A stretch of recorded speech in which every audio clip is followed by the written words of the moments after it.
Well, we're still looking for Mr. Wood. Oh, yes, we are. Okay. Yes, like I said, he's a pebble in the gears.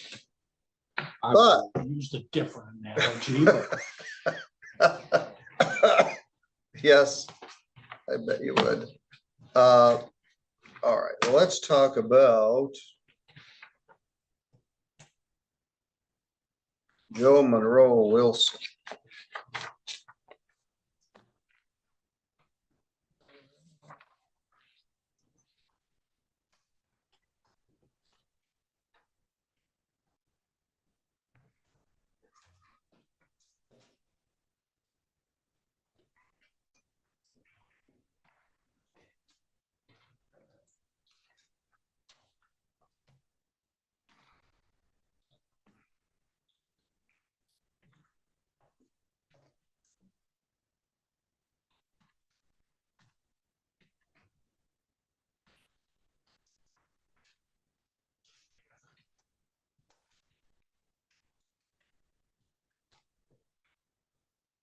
We have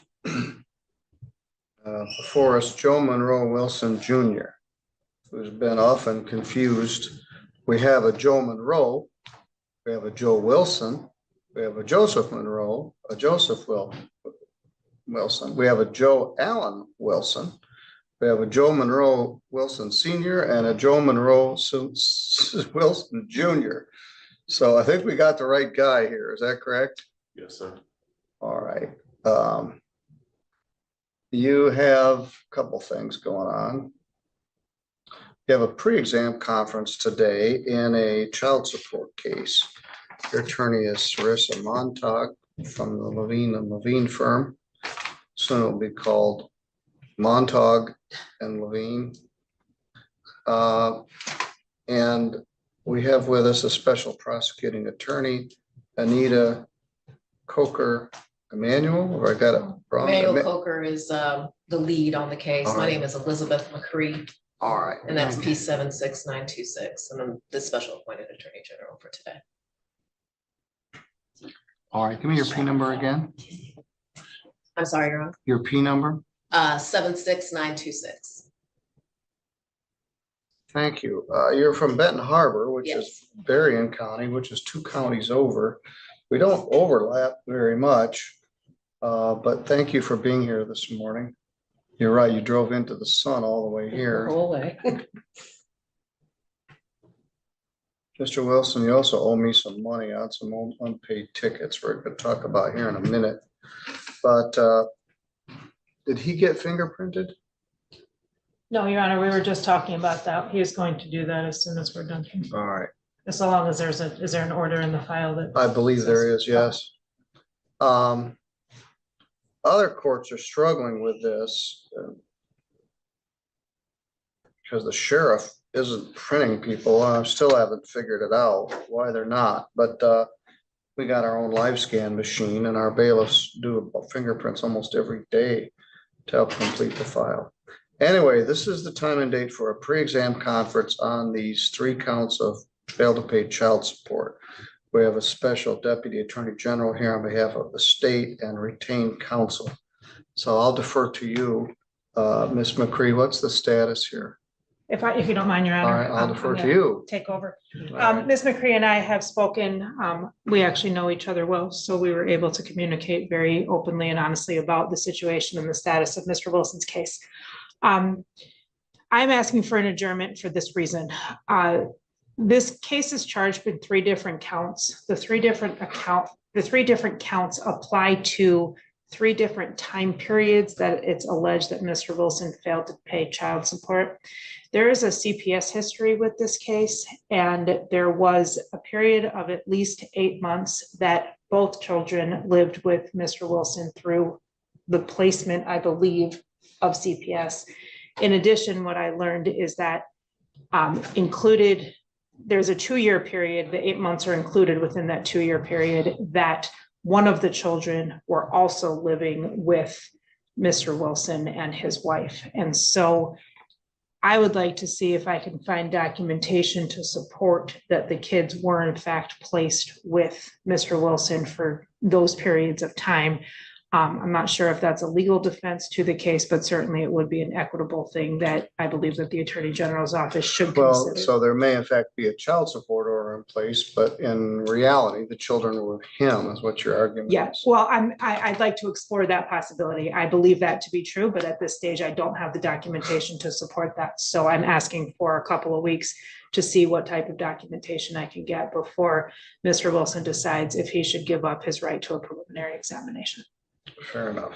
So that was issue number one. May I address issue number two? Yes, just give me a second here.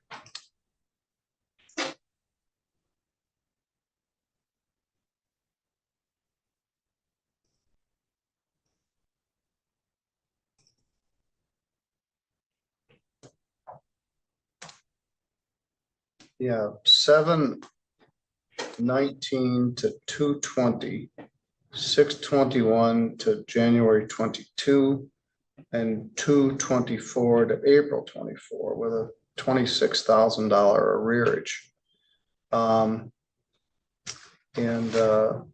So that's significant. That's the allegation. Yes, what's the other issue?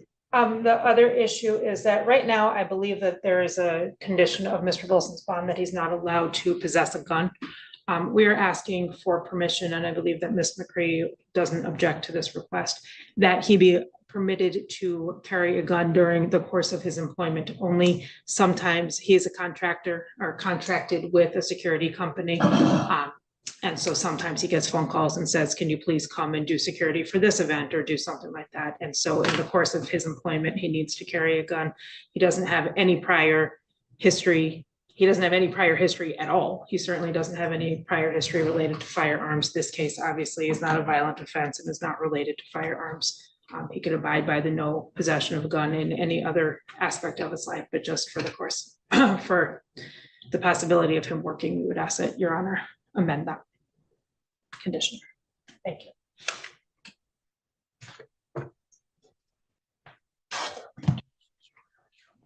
I call to the merely outrageous.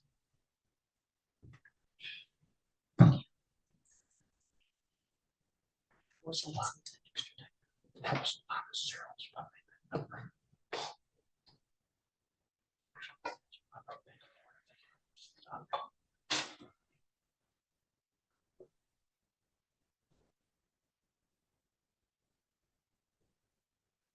That's a very common bond condition.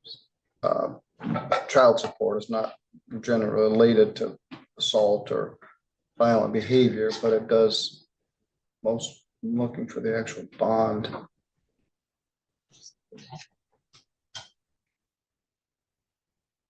be honest, Your Honor, I had a hard time telling whether or not that was a condition of his bond. I was erring on the side of caution. So it might be a non-issue, but I Oh, really this can't is an tell. attorney general case, so we've got a specific bond recommendation, which we don't see it. No contact, failure.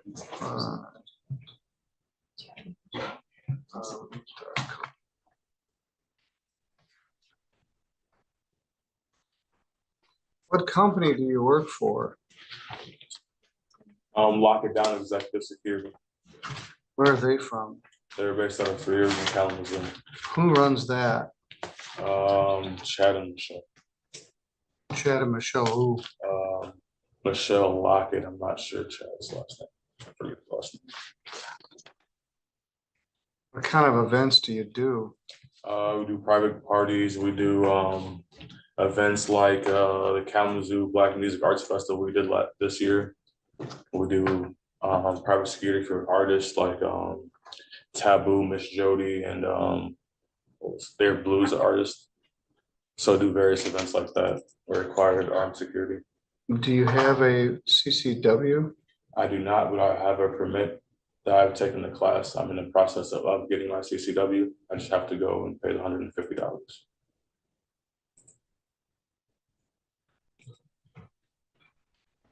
Do you have a position regarding that?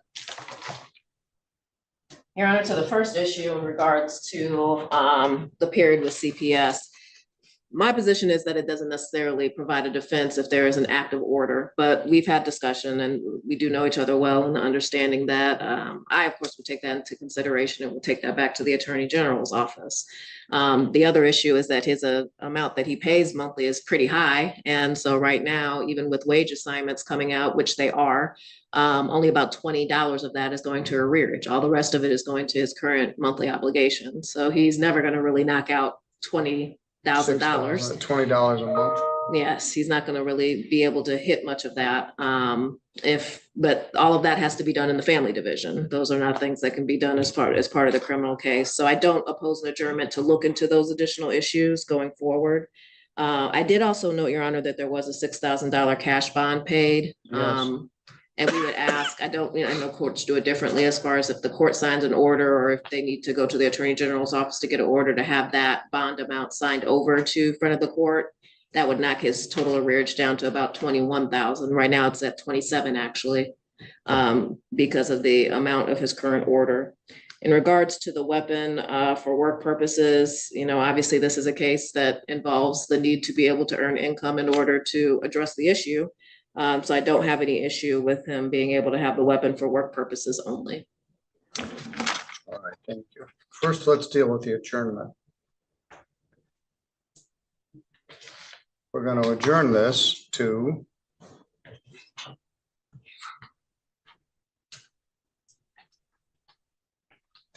two weeks from today, if that works for everyone.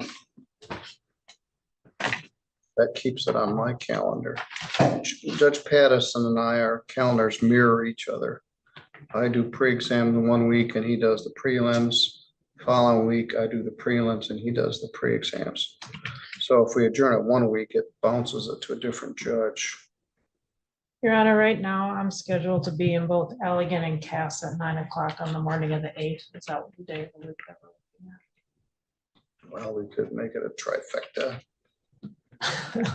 Might be hard.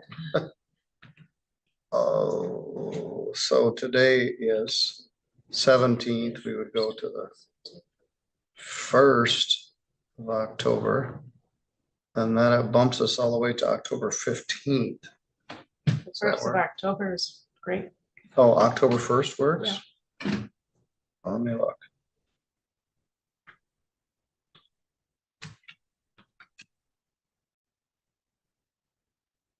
All right, well, that's 2 weeks from today, October 1st. So you're available that day? I am. Okay, adjourn to October 1.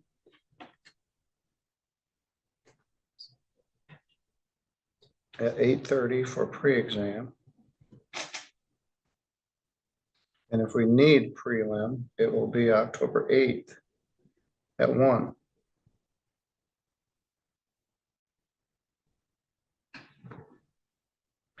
Prelim is needed. Will be October 8th at 1. I will give you a condition valid carrying concealed weapon permit. Regarding the transfer of your bond, I'm not willing to do that yet.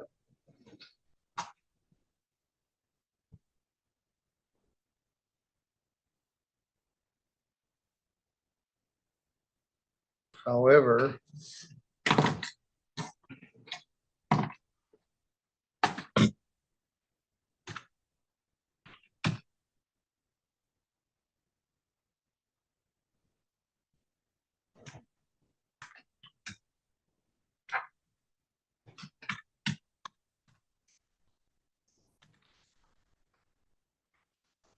you owe money on a ticket. Do you have a valid license now? You struggle over the years with your license. That's Yes, how I I do. first met you, but way back 20 years ago. But you're valid now? Yes, Your Honor, I have a valid chauffeur's license. Very good. You have an unpaid ticket. And once upon a time, they used to suspend you for having unpaid tickets from 2019. Rather than do another warrant for your arrest, I simply closed the matter out. there was a bench warrant for your arrest for several years in 2019, $400 bond. You were allowed to secure a license of no. Wow. That case is still pending.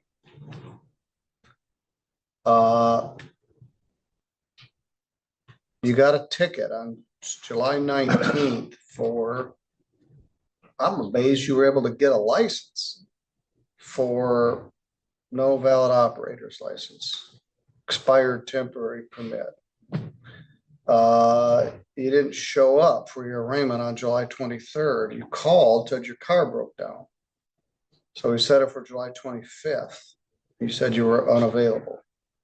And we scheduled an arraignment. Finally, you got here on August 8th of 2019. You pled not guilty.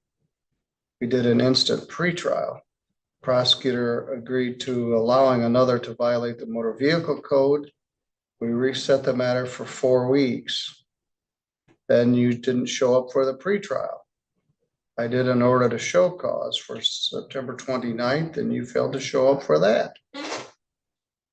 So per Jeremy Von Eitzen, assistant prosecutor, we did a fail to appear bench warrant for your arrest in 2019 with a $400 bond, and you proceeded to never show up.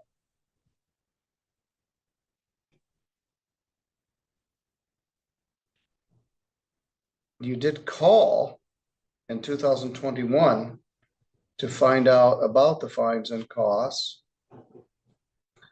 And never paid them, never showed up. So finally, about a year ago, I just allowed the case to be closed administratively. I'm amazed that you're able to get a valid license since you blew off a ticket that you got for not having a license. But they've changed the rules. I'm going to reinstitute that case, Ms. Montauk, and I'm going to set it for a pretrial conference at the same time as the pre-exam. You're going to need to take care of that. You got a sweet offer from the prosecutor, and then you never followed up on it. And finally, I got tired of renewing the warrant, just let it go expired. These warrants are out there. They just don't get served unless somebody gets stopped for something. Defendant also